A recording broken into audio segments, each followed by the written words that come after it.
Boeing CEO Dennis Muhlenberg beginning 2 days of testimony before U.S. lawmakers with an apology to the families of those killed in the crashes of two of the company's 737 MAX planes. We are sorry, deeply and truly sorry. As a husband and father myself, I'm heartbroken by your losses. Seated behind him, some of the victims' relatives holding photos of their loved ones.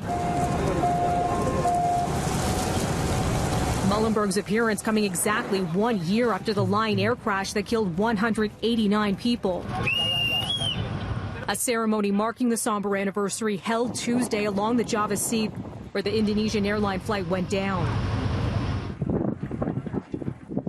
5 months after the Lion Air crash, a second 737 went down, killing all 157 people on board, leading to the grounding of the 737 worldwide, including here in Canada, and to a crisis for the world's biggest plane maker. The model remains grounded as Boeing works on a software fix. Those pilots never had a chance. These loved ones never had a chance. They were in flying coffins as a result of Boeing deciding that it was going to conceal MCAS from the pilots. Muhlenberg acknowledged errors in failing to give pilots more information on the 737's stall prevention system known as MCAS, linked to the two deadly crashes. It overrides what the pilot does, and it pushes the nose right back down again. And he was grilled by senators on delays in turning over internal messages that described erratic behavior of the software. The men and women who are gathered here with the photos of your loved ones, 346 people are dead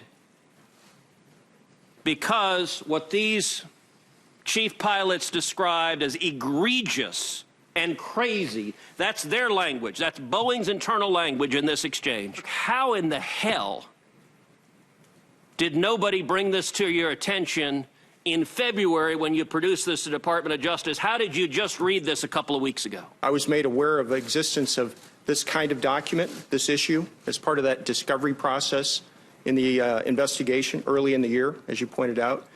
At that point, I counted on my counsel to handle that appropriately. How did you not in February set out a 9-alarm fire to say, we need to figure out exactly what happened, not after all the hearings, not after the pressure, but because 346 people have died and we don't want another person to die?